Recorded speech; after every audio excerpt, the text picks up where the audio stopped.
Hey guys, what's going on? Welcome back to the channel. Today we're going to do something completely different. Although we said we're not just a Jeep channel, right? Which we're not, but today it's going to kind of be about the Jeep. But we're going to step away from the motorhome for a little bit. I'm waiting on some more parts to come in for the AC repair that we're doing on it, and we're going to work on the Jeep today a little bit. We've been invited to go on an overlanding trip, and well, SKYWALKER is not exactly an overlanding type Jeep. I mean, it's not like a dedicated rock crawler, but it's kind of set up for rock crawling and not necessarily comfortable on the highway, really. But we're all going to step away from the motorhome. It is going to be about the Jeep today, even though we say we're not just a Jeep channel. But anyways, we are going to try to take this and turn it into a temporary home away from home to head to the Ozarks in Arkansas. If you've never been up there, it's gorgeous, man. Drop dead beautiful up there. There's a lot of overlanding that goes on up there, and you can ride for weeks and never see civilization. Probably end up in some Arkansas backwoods and some people that you may or may not want to meet. I don't know. Anyways, I'm going to try to take SKYWALKER and turn it into a temporary overlanding-ish, kind of like a rocker landing. I don't know, something, another Jeep, so that I can camp out in it and have some creature comfort. So that's going to involve getting some electricity in there. An auxiliary battery kind of setup. I got a big giant inverter we're gonna stick in there. I have ordered a 12 volt 120 volt fridge freezer thingy off of that big huge store that we're not affiliated with. Everybody's buying stuff off online. Anyways, we're gonna try to get that mounted in there. I do run 40s on SKYWALKER, and I don't run a spare tire anymore necessarily, right? I took the spare tire carrier off the back and I mounted one of my original 37 BFGs in here as a spare, because I mean that's what it is, it's a spare, right? It doesn't have to necessarily be the same size. It's designed to get your out of a crack if you run a tire. But I got some ideas in here on taking this off of the side here and putting it kind of like this, and getting the seat folded down kind of like that, and have a sleeping-ish area kind of like that. And so we're just gonna try to get everything out of here and see if I can turn it into a Rocklander, Roverlander. I don't even know what to call it. Make this thing where we can go and enjoy the Arkansas Ozarks and have a lot of fun out there. So anyway, I'm gonna start getting stuff out of here. I got to get some electrical, some wiring ran from the front. We're gonna put it, like I said, we're gonna put another battery in here, so we got to kind of isolate that off, or we'll run all our glamping, well, non-glamping stuff, right? Definitely not glamping in a Jeep. Anyways, we're gonna run all our auxiliary stuff, like the refrigerator and some lights and some fans, because I mean it is hot outside. I mean, it'll be comfortable at night, right? But it is hot during the day. Anyway, we're gonna run stuff like that off an auxiliary battery so that we don't have to worry about draining SKYWALKER's battery to get it up and going every single morning. We'll put just some kind of manual disconnect in there. I'm not gonna get all crazy with a battery isolator because it is kind of temporary-ish, maybe. I don't know. I don't know, we might dig the overlanding stuff, right? It's a little smoother, that's for dang sure. Maybe we won't tear up as much stuff. That's a plus. Anyway, we'll put some kind of battery disconnect in there so at night we can just click it off from the main battery and we can live life, and when we get ready to go in the morning, we'll fire SKYWALKER up and we can turn it back on and we can charge the battery throughout the day. Anyways, that's the plan-ish, kind of, sort of, for a Jeep that's not an overlander, but it's not a rock crawler either. Anyway, let's see what we can do. See what works.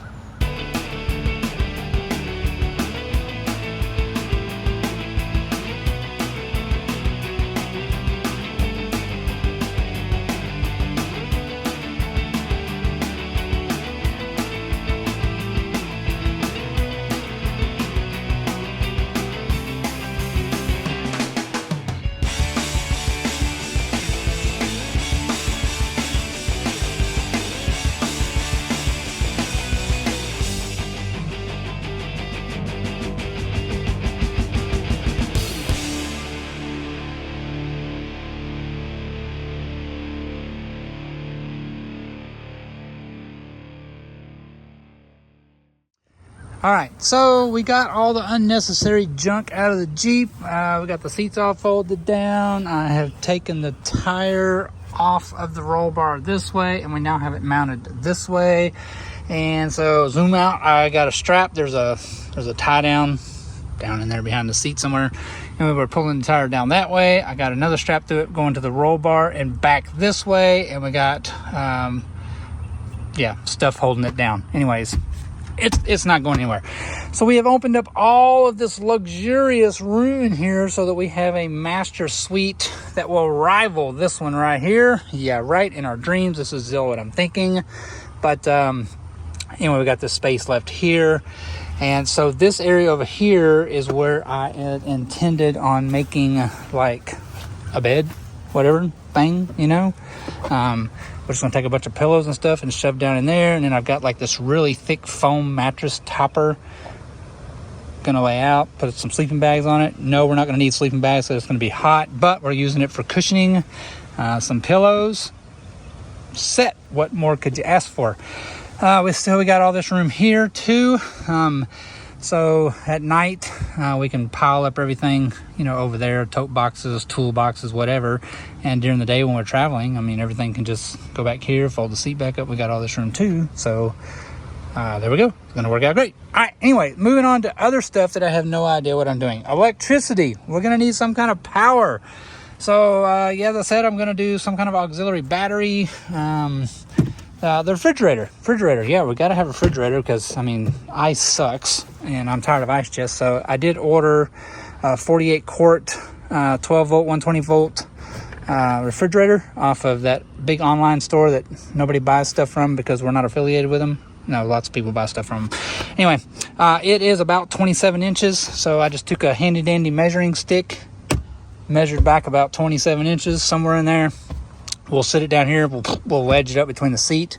We'll just sit the seat upright, and we'll use that to wedge the refrigerator. It can sit right here, and that'll be that. So, on to power. I have a couple of 1500 watt inverters laying around from old projects and stuff that we had. So, boom, here it is. We're just going to do a little bench test here. I've got this marine battery here. Big old 850, 880 cranking amp battery.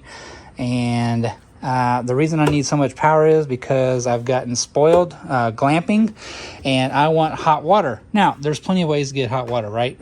Build a fire like most people that overland and camp do. Jet boils, stuff like that. But I don't want to have to buy a bunch of stuff because I'm not sure how this rover landing, rock landing, whatever it is I'm doing with this rock crawling Jeep on an overlanding trip. So I have an electric kettle because I'm spoiled and I want hot water. So this is kind of the setup that we're going to come up with. So we're fixing to test this bad boy. Just a raw state battery here, no external power source other than what's in this battery here. So let's see what happens. I've got a feeling, to say the least, amount for sure of what is going to happen here. So we're going to put the old clamp on amp meter here, set her for DC, and we're going to fire this thing up and see what happens here. See what kind of battery voltage we got just sitting here. Sitting at 13 volts. This ought to be real interesting. Anyway, we got an electric kettle here, and man, they can suck some power. But anyway, let's see what happens. Woo, boom. What do we sucked that battery down to 11.6 volts. 1.5 kilowatts output. Oh, I've already got boilage here. Man, that is quick. Wow. Anyway, let's see. What did I say? I'm in the shadow. Sorry. 144 amps. Wow. I may have that on the wrong lead. I'm supposed to have that on the return. Sorry, my bad. It doesn't matter, but anyway. 145 amps. DC. We're still holding 11.8 volts on the battery, though. And remember, we got no external source here. I would never do this during the evening. I would leave the Jeep running so we could have some alternator input going on. But, I mean, man, it's doing great. we've already got steam coming out, and every once in a while we get a little bubble in there. It's trying to bubble already, boil. Wow, this is going to be awesome. Okay, so it's working out pretty good then. We'll give it just a few minutes and we'll get this thing rolling, boiling. Make sure it's going to hold. I mean, if it'll hold like this with no external source at 11.8 volts, our low voltage cutoff won't get us. We got full output, fans are running. It's doing good. Anyway, let's see what happens. We'll be right back. All right, so about 2 minutes later, we're still holding 11.7. We dropped a little bit, but we're still drawing 143 amps DC. But look, we have boiling water. Fire! No. Anyway, there we go. So kick that off and see what she goes back to. Oh, looky there. That's doing really good. Inverter is a little warm. I mean, we're drawing the with a bleep out of that sucker.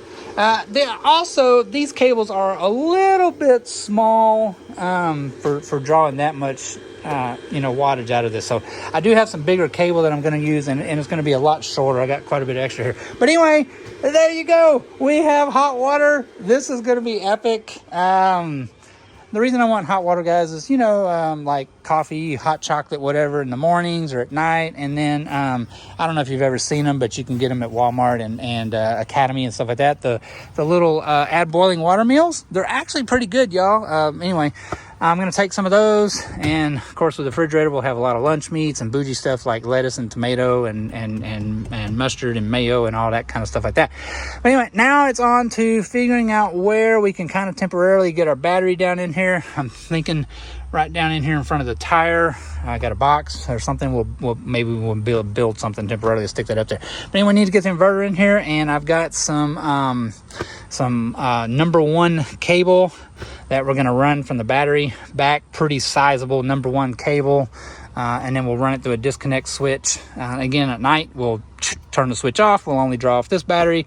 In the mornings, whenever we get ready to go, we crank the Jeep up, switch back on. We can charge the battery back up. But that way we can have fans and lights and all kinds of good stuff going in there. So that's what I'm going to work on now, is starting to get cable ran and figuring out where we're going to put the battery. Anyway, we'll be back in just a little bit. See ya. Boom. Okay, I did not like the idea of putting the battery up there. It doesn't matter really. But anyway, we had this space right here, and perfect. So the battery's going to sit right in there. Still closes. Everything's going to be good. We'll get a battery box and stick it in there. We'll have enough crap in here. I'm not really worried about bolting it down. And again, it is a Overlanding trip, so we're not going to be all vertical and crazy, stupid, off camera and stuff like that. So I'm not worried about it really sliding around. Again, this is all temporary. So I think the battery's going to go there, actually. I did come up with an idea for the inverter. I'm going to build a shelf. Boom. Go right up in there just like that. We'll bolt it down. We'll get some better hardware, and we'll bolt it down where the Lido bolts on, so we can build us a shelf to go up in there. I'll just build a little leg. I'll shape it to match the fender well. We'll build a little leg to sit underneath it, a little shelf to help hold it up. But anyway, then our inverter will stick up in there something like this. Something along that lines, kind of like that, with a lot more prettiness to it, because that looks kind of janky. Get that all down there straight. Okay, anyway, so it's gonna be something like that. So let's figure that out. Okay, we'll be back. Boom. See ya. Bye.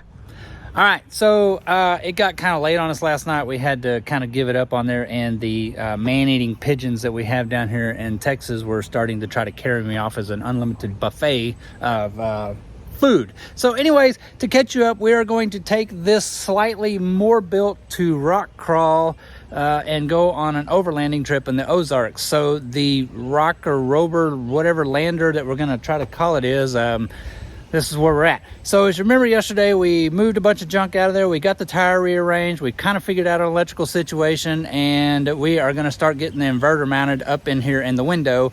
So let me turn around and we will move on with that project, and I'll get you caught up more as we go with the rover, rocker, lander, whatever we're going to call this project. Okay, so here we are back in here. If you remember yesterday, we got a whole bunch of junk cleaned out of here. We got a place we're going to put our refrigerator up here. We were working on power. We decided we're going to kind of stick it up in here like this. So I took a piece of scrap wood here and have cut it kind of sort of to fit something like that, I guess. So anyway, we're going to get this. We'll get the inverter mounted on there.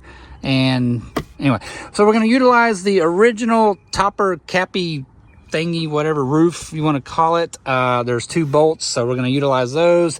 I've already got the board marked here where to drill the holes at. They are 8mm, and I don't have any 8mm bolts, so we're going to have to make a run to the store right quick and get some bolts and some hardware. So give us just 1 second and we'll be right back. Boom, we're out. We'll be right back.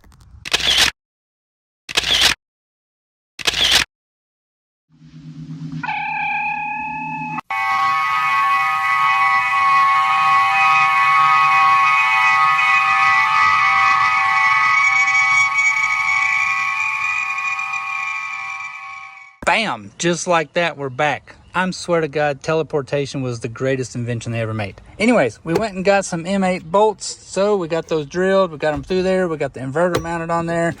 So all this is going to go boop back up in there. But first, before we get it up in there, we're going to go ahead and make up some cables to get through here. So we can just go ahead and throw them right out the back to where the bumper is, to where the battery bumper. Yeah, the bumper's in the back where the battery is, so we can go ahead and get the cables hooked up to it, and then we'll move on to getting the main cable ran from up here so that we can run it back here, tie into the battery also so we can charge it. So anyway, we're going to move on with that right now, and let's get that done.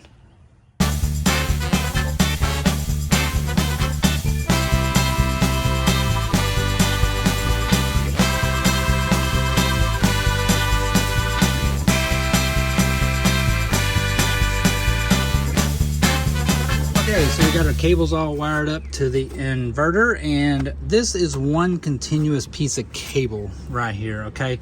Because I don't know exactly how long the cables need to be to go back in there. We don't want to waste it. So I just rigged it up to where it's just one solid continuous piece. We can feed it through there, and then we can cut it to length, and we won't waste any. So we're gonna get the inverter chunked up in there in the window area fender thingy and get it bolted down, and we'll chunk the cables out the back here, and we'll start getting that rigged up.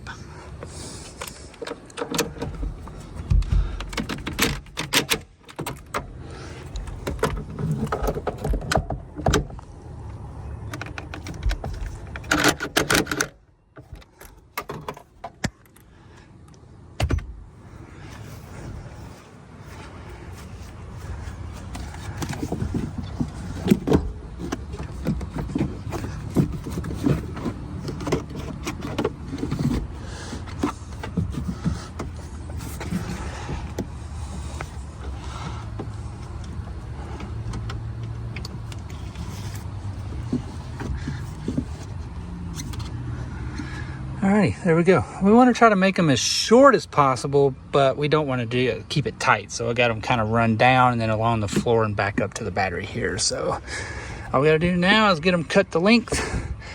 One thing I did not think about getting, I'll have to get, I need to get a 200 amp circuit breaker.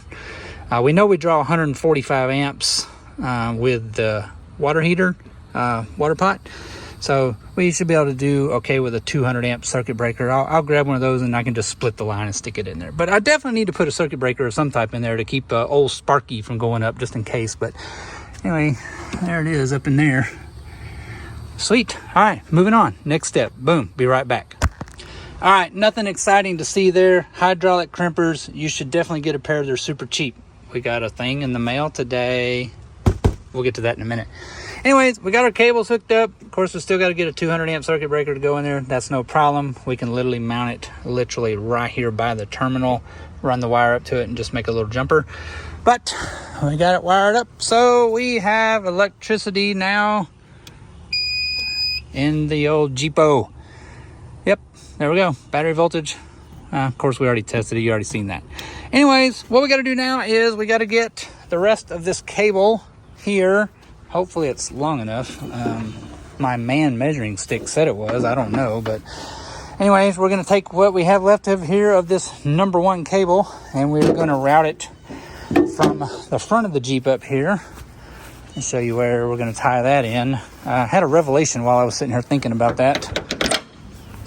Get the old hood up here.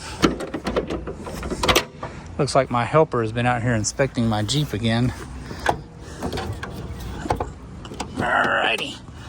Oop, hold on. I'll be right back. Don't run away.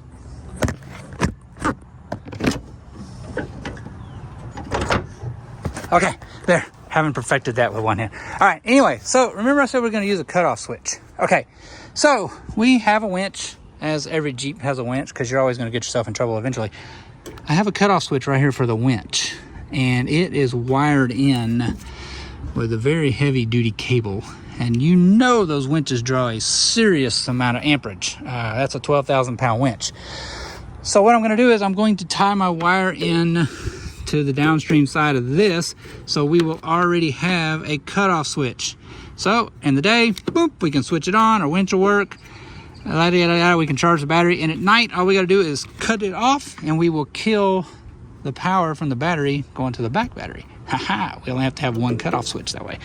Anyways, I'm going to start trying to figure out how to get all the cable routed up through here and shove it in that hole that's down there that every Jeeper uses. It's already got about 15 cables shoved through it. So let me get that started. We'll be right back. First, it never hurts to check, right? So we got our good old trusty clamp on fluke meter here, and we're going to check downstream of the switch. Nada. I'm going to check the battery voltage to it. 12 volts, 12.1. All right, so we're going to turn the switch on here and just verify, make sure that it does actually work. So flip the switchy on and boom, got battery voltage. Boom, got voltage. Cut it back off again. And we should be like kaput. There we go. All right, now safely. You see how safe that was? Yeah, right. I know what all the armchair mechanics are thinking already, so don't even worry about it. Anyway, let's get some cable ran.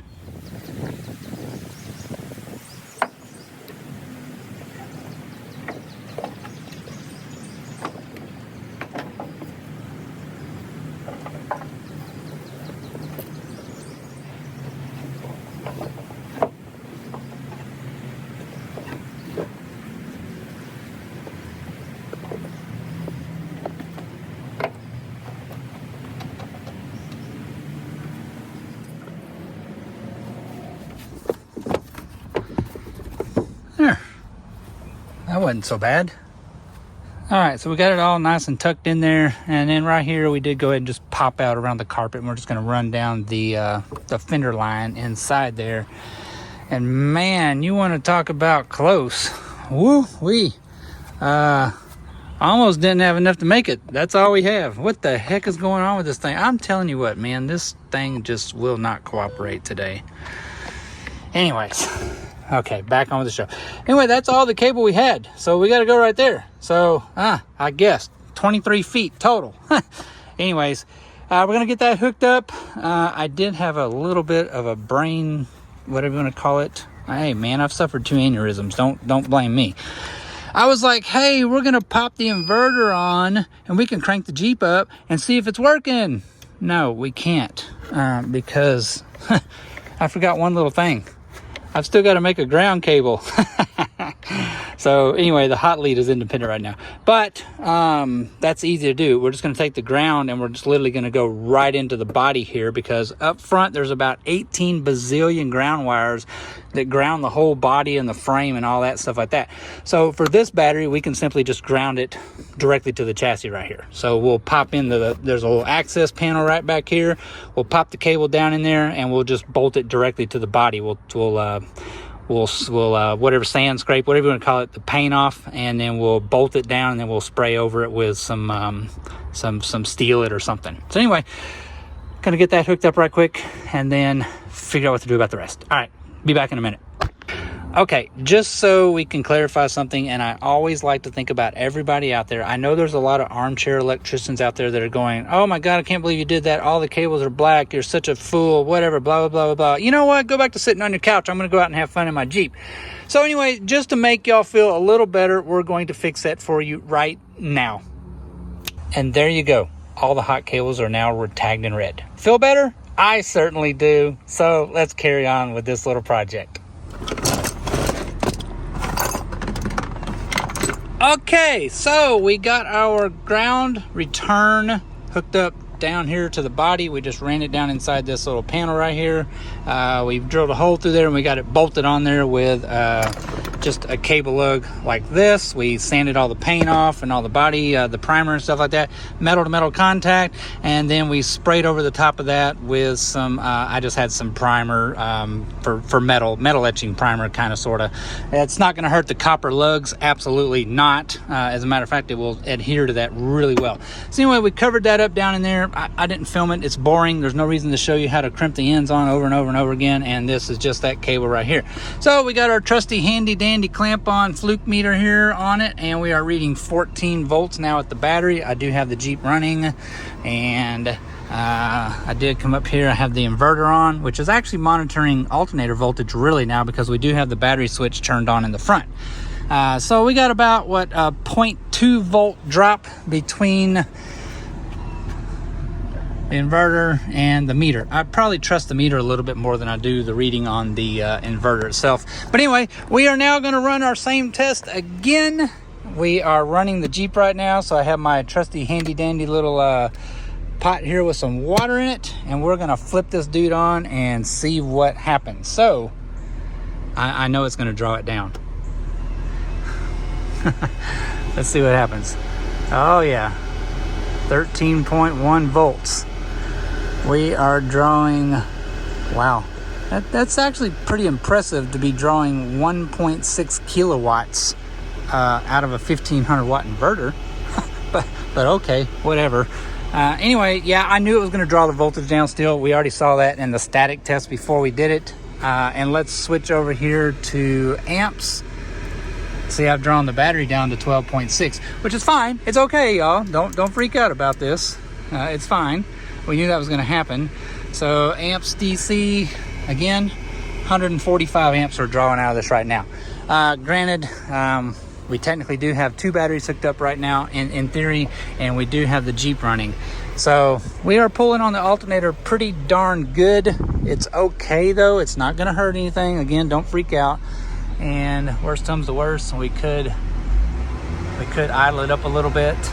And while you can't see that, I can back there. The voltage did go up to about 13.1 or so, like that. So anyway, it's a success. I don't have the refrigerator running right now. I'm not going to push the inverter that hard, so whenever we do run the kettle, we'll just turn the darn refrigerator off. It's not that big a deal. So anyway, it all works. Success. Hallelujah. Praise all the baby animals out there and all that kind of stuff like that. So, test over with. We'll see y'all on the next one. All right, so here we are. Granted, a little overkill on the foam right now. It's still folded up. I still got to cut it to length to fit in the Jeep, but I'm 6'1". I am quite comfortably enjoying my rest right now in the back of my Jeep on my nice foam topper here. It's actually kind of comfortable, really and truly. And there's a little more room than I actually kind of really thought I was going to have. I figured I would be squeezing in here kind of like a torpedo, but no, it's quite roomy. And again, some of this stuff won't be going necessarily with me, so this won't be in here and stuff like that. But I got plenty of room up here for my tote box for all my food and plates, napkins, forks, all that good blah blah blah blah blah stuff. Of course, got the refrigerator up here in the front seat. So all of this was only designed to be a sleeping compartment. Glamping, Jeep style, right? How glamping can it be? But anyway, you get the picture. This is going to work, I believe. It's comfortable in here. I will have a fan I'm taking with me. I'll sit right up here. We'll keep some air circulating in here. Again, we're not really going to have to worry about sleeping bags and all that kind of such. I mean, it is going to be quite warm outside. I'm not really worried about getting too hot necessarily. As long as I got air circulating, I am good to go. I'm a little more worried about the man-eating mosquitoes, but I think everybody's seen them, right? Walmart, Lowe's, wherever you can buy them. They've got the little things that you hang that help repel mosquitoes. So I'm just going to pick up some of those. We'll leave the windows, down, cracked at night, and we'll hang one off our grab handles here in each of the little areas here, and hopefully that'll deter the unlimited buffet. But anyways, there it is. I think it's going to be quite comfortable in here. I think we're going to have a great, enjoyable trip in the Rockerlander, Roverlander, Rocklander, whatever it is that I'm building here. I'm still not exactly sure what to call it. I did have somebody tell me that they call it a Brolander. That was pretty funny. But anyways, there it is. I still got foot room up here. Like I say, I'm 6'1", so it's just fine in here. But anyways, that is it. Let's get out of here. And the only other things we have left to do, really and truly, are kind of finalize our pillows, what we're actually going to take with us and stuff like that. I do have a step though, because Skywalker's tall. So I'm going to take a little step with me too, but so just to make it easy to get in and out. Like I say, I still got to cut the foam to length to get it fully up in here and everything like that. I just shoved a pillow down in the little well right there to take up some of the opening there, and I'm going to put another one right over there just to make it as fine as possible. But really, with the foam on here laying on it, I really couldn't feel all that, so that should work out quite good. And there it is. It's about the best we're going to do on a short notice. So I'm just super excited to have the inverter in there working, because I mean, no matter what kind of trip we're going to do, that's going to come in really handy, I think, just for whatever. And it's doing great. Battery voltage is up to 14.2, and yeah, like I say, we suck it down real hard when we're running the electric kettle, but who cares? It's all about being comfortable and having nice things. But that's it. Don't know what else to say about this project other than we're gonna give it a try and see what happens. Anyways, that's it. Rockerlander, Roverlander, again, who knows what to call it now. But that's it. Peace. We'll see y'all guys later in the Ozarks. Boom.